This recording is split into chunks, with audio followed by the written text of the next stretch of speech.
I'm Phil Jones, and this video is about using judgment and evidence in modern balanced scorecards. I'd like to tell you a story that goes back to the origins of the balanced scorecard.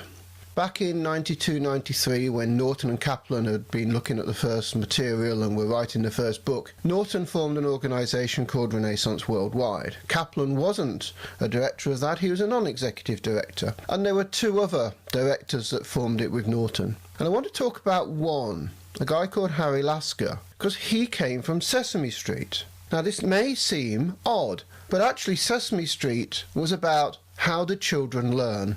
They particularly tested the programs and they ran them again and again and again, making sure they had the attention of children and all the learning messages that were built into them. And if there was anything wrong, if there was a minute lost in a piece of concentration of the child and they wandered off, they'd change that part of the program and rerun it and test it again.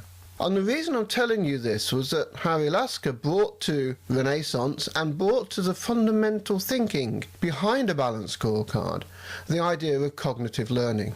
And so back in 96, when I was using it, it was already well established that we were talking about learning organisations and how organisations learn and grow and develop and how they learn whilst they're implementing their strategy. And that's why the fourth perspective, that lowest perspective, is called learning and growth. And therefore my first tip to you in using balanced scorecards, if any of you have got one and the fourth perspective has had its name changed, I strongly advise you to change it back to learning and growth. And then ask the question, do my measures in this area, do what I'm expressing in my learning and growth perspective, actually talk about how I learn as an organisation and how I grow? Because how you learn and how you grow is embodied in this, and it's not meant to be static, it's meant to be dynamic. And so now we'll go on to the presentation itself. I'm going to talk through a number of things. I'm going to expose you to judgment and evidence.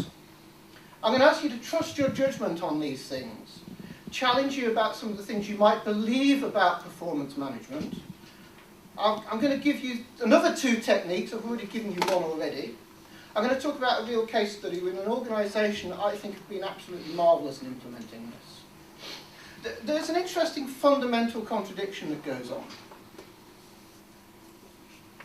We employ people on the basis of experience and ask them to use their judgment and pay them for it. Yeah? It's called more money for going up the management ladder. And we insist on measurement systems that are full of quantitative measures. There's no element of judgment in them. Isn't that a little bit odd? Let me give you an example. Oh, I wanted to bring this up because I just want to bring out this whole thing about learning. The strategy map is about strategy. How do we as an organisation choose what to do? Set by the context of where do we want to go.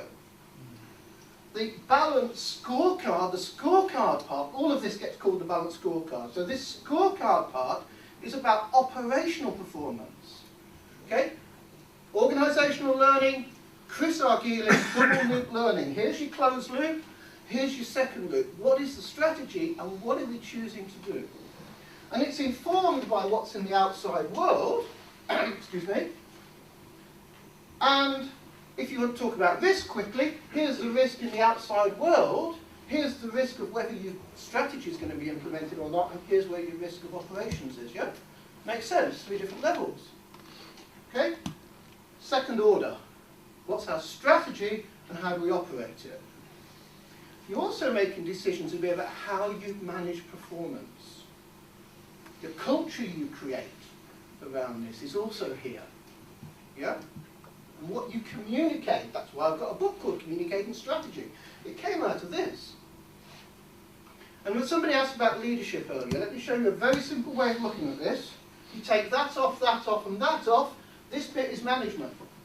If you cover the whole of the middle and leave values, future, and environment, you get leadership. Creating the space for people to perform. Management's making sure they do it. Does that make sense? I could do 45 minutes or 2 hours on that one slide, but I won't because I slipped it in quickly. But I think it's an important context, yeah? Back in about 97, 98, I was working on a balanced scorecard in an organisation. We had a whole day of doing strategy maps. And we were doing the measures workshop. They have a rule in measures workshop. You do not touch a measure until at least 3:30 in the afternoon. Because you're trying to define to measure. If you do it any other way, you're in a mess. And it was reaching 3:30. So I said to them, okay, now you've set up all the criteria, and I'll show you how to do that in a minute. You can go away now and start to choose quantitative, qualitative, subjective measures. And there was this look in the room and that moment of, you what? So I said to them, what's wrong? Well, we're not comfortable using qualitative or even subjective measures. Why not? Because we don't trust our staff to tell us the truth. Now, I hope none of you are in that situation. Most organisations aren't, but they were so extreme. So I asked them two questions. So why do you employ people you don't trust? But the second one is actually more relevant. How long did it take you to train your staff to lie to you? Because to me it's about the culture they had created beneath them, where they cause them not to any longer trust their staff. Interesting, isn't it? And that's why I say I think it's about culture. So I'm going to ask you to take a deep breath. I'm going to ask you to try on a belief that it's perfectly okay to go around challenging the culture. Don't ever start with measures. Use subjective and qualitative measures. I'm only asking you to try on this belief. You don't have to believe it. Just try it on. It's a little bit trying on a hat. Take off your normal cap, put something else on. When I created this slide, I went through about a dozen hats, and then I came across the builder's hat, and I went, that's perfect. Because a builder's hat keeps you protected when you're building something new.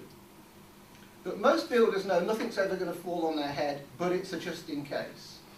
And I'd like you to take the same attitude with this. It's perfectly okay to go around it. It might need a little bit of head protection just in case something comes your way. Okay?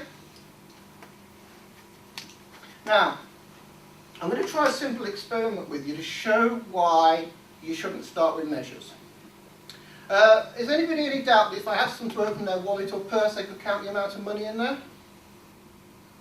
You could easily, couldn't you? No doubt about it. If you wanted to count the number of people in here, could you do it? Absolutely. If you wanted to count activity, you know, how many cups were drunk, how quickly you got back here, no problem at all, eh? Skills, we're getting onto something a bit softer, aren't we?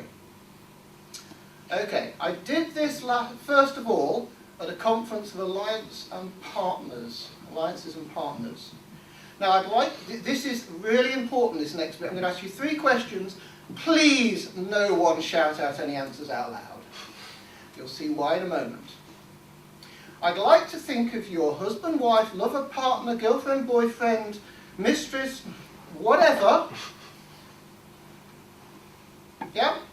How would you measure, don't answer this out loud, how would you measure they were being unfaithful?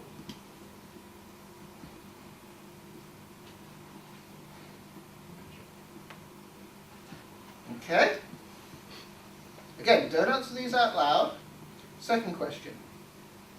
How would you know they were being unfaithful? Again, don't answer it out loud. Third question, how would you make sure they never were?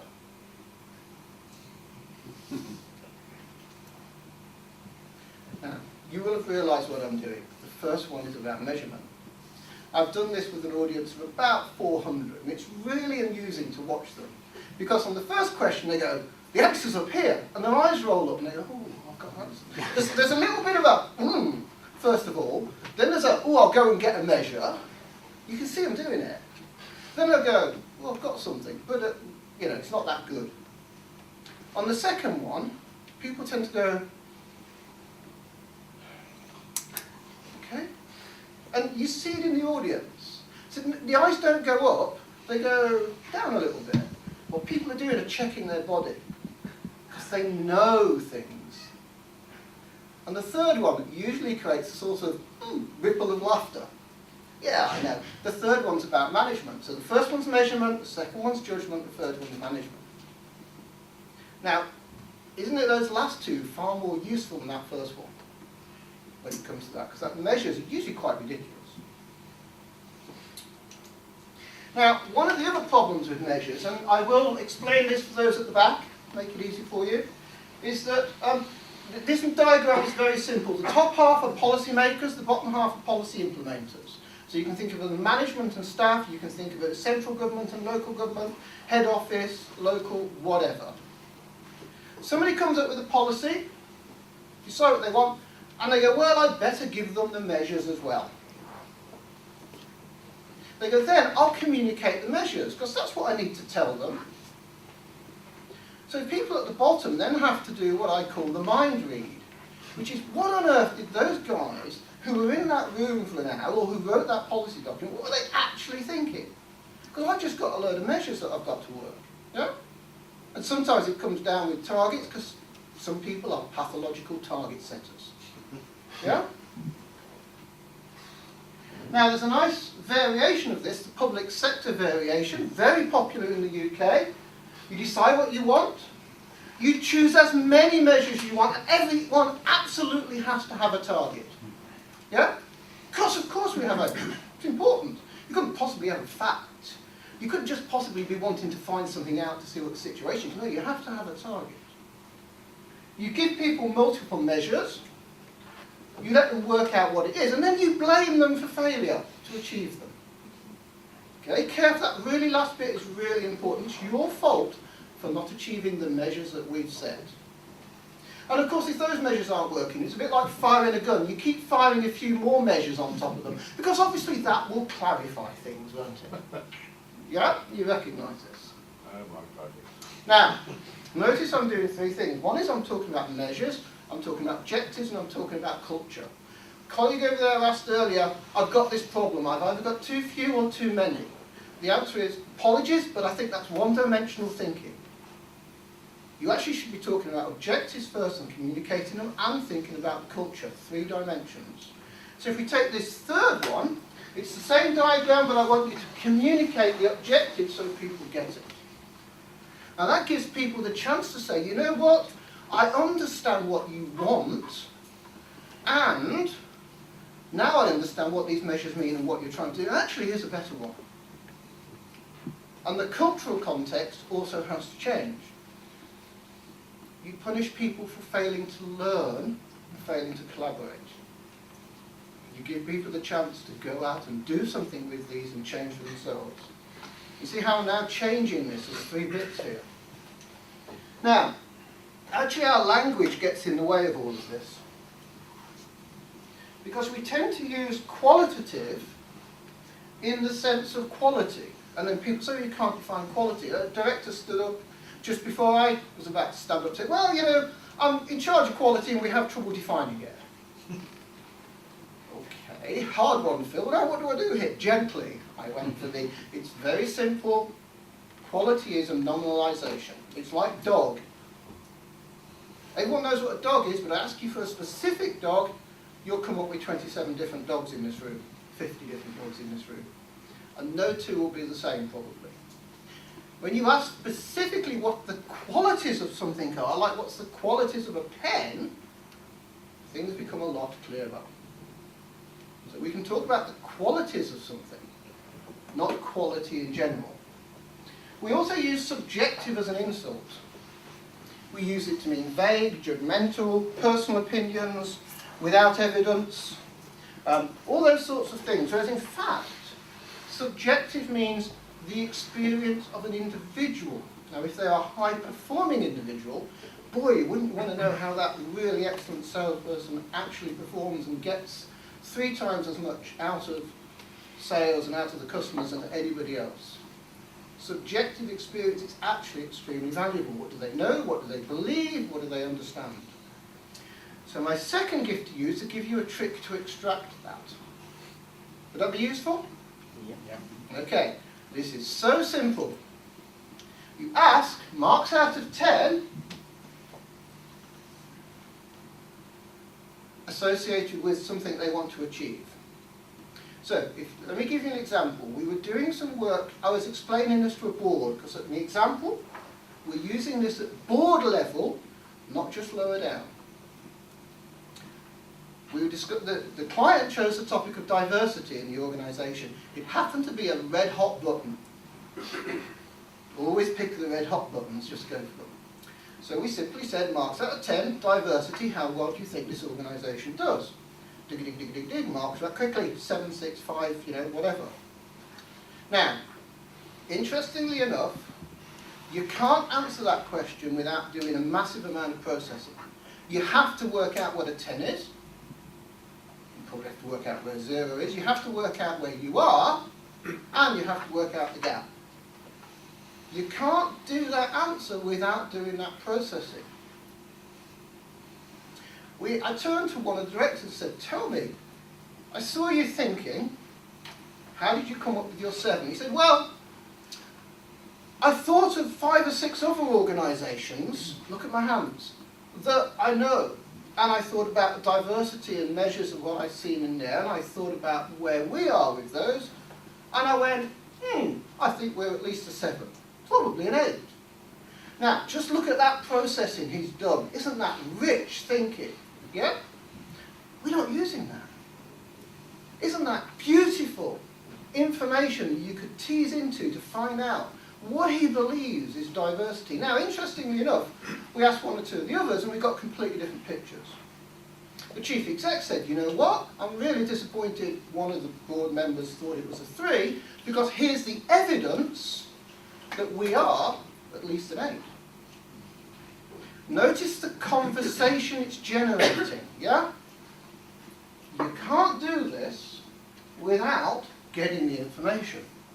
And the reason I'm telling you this is, back in the old days of Renaissance, back in the UK office, there was 22 of us, of which about 10 or so were doing balanced scorecard stuff. There were a little bit of 2 camps. One of the camps was doing this a lot and the other lot weren't. I fell into this lot. I'm talking about 1996, right? Using this technique, because all you do is, where do you want to go? Where are you now? What's the performance gap? What stops you? How are you going to get there? Yeah? What stops you? What do we have to change? You ask that at every perspective. Lo and behold, those 4 questions get you all the way through a strategy map. Simple as that. Slightly more complicated, but that's the essence of it. Now, does that make sense? Second technique. I'm going to tell you about an organisation called Dimensions. I'm just checking how much time in case I massively run over.